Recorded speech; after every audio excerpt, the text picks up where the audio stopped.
السلام عليكم ورحمة الله وبركاته. جاني الرسالة دي من أحد المتابعين، وبشكره طبعا على الإطراء الجميل اللي هو قاله لي. هو معنى الرسالة أو محتوى الرسالة إن هو عنده 50 سنة وعايز يجي يشتغل، وتنصحني بإيه؟ طيب، أول حاجة، هو 50 سنة يعني هيحتاج تأشيرة أونلاين وحجز طيران ذهاب وعودة. طيب، تأشيرة الإلكترونية بالنسبة لتركيا تكلفتها الأساسية من على الموقع $37 و5 سنت.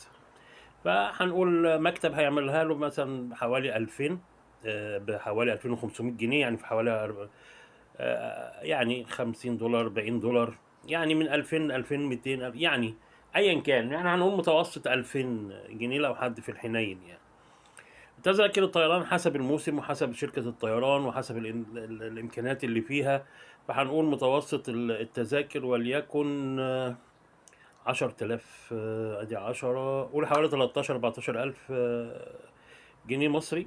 يعني احنا كده بنتكلم في 16 17,000. فأنا كان نصيحتي ليه إن هو أول ما يوصل أول حاجة يعملها إن هو هيقدم على الإقامة السياحية. أول يوم كده تيجي تريح تقوم تشوف مكتب من مكاتب الثقة، وهم كتير بفضل الله هنا. هتستشير الناس يعني من المكتب المناسب أو اللي سمعته كويس.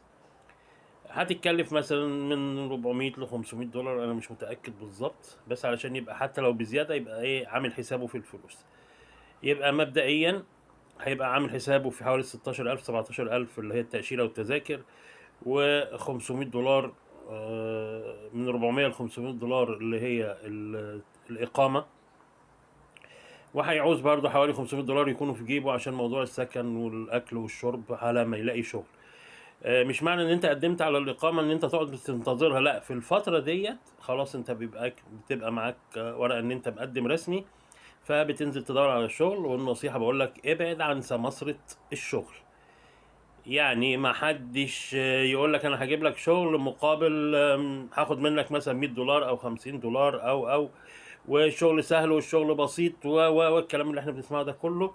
السمسار ما يهموش غير ان هو يسلمك لصاحب الشغل ياخد عمولته، وتقعد بقى يوم تقعد يومين ما تستحملش تمشي، هو عايزك ترجع له تاني عشان ياخد منك عمولة تاني. فحاول ان انت تدور بنفسك على الجروبات، او طبعا لما هتيجي هتتعرف على ناس، حاول تشوف شغل معاهم في الاماكن اللي هم بيشتغلوا فيها. انما موضوع السماسرة هيغرقوك. ومن البداية خالص ابعد عن المكاتب يقول لك هسفرك وهجيب لك شغل واستقبال، وده استهبال مش استقبال. هتلاقيهم بيمصوا دمك في الفلوس وانت جاي اصلا سالف وايه وما انتش قادر تفلفص من المصاريف. فنصيحة نبعد في كل الخطوات عن السمسرة، سمسرة التأشيرات، سمسرة الشغل، ابعدوا عنهم عشان ربنا يكرمكم ان شاء الله، وربنا يوفق الجميع، وتكون عامل حسابك برضو ان الدنيا مش احسن حاجة. يعني في شغل، في شغل مرهق مرهق. عندك صنعة دي هتفرق معاك كتير جدا لو كنت انت معاك مهنة معينة، خاصة انك لو اشتغلت فيها يبقى برضو ربنا هيكرمك بسرعة، وربنا يوفق الجميع. والسلام عليكم ورحمة الله وبركاته.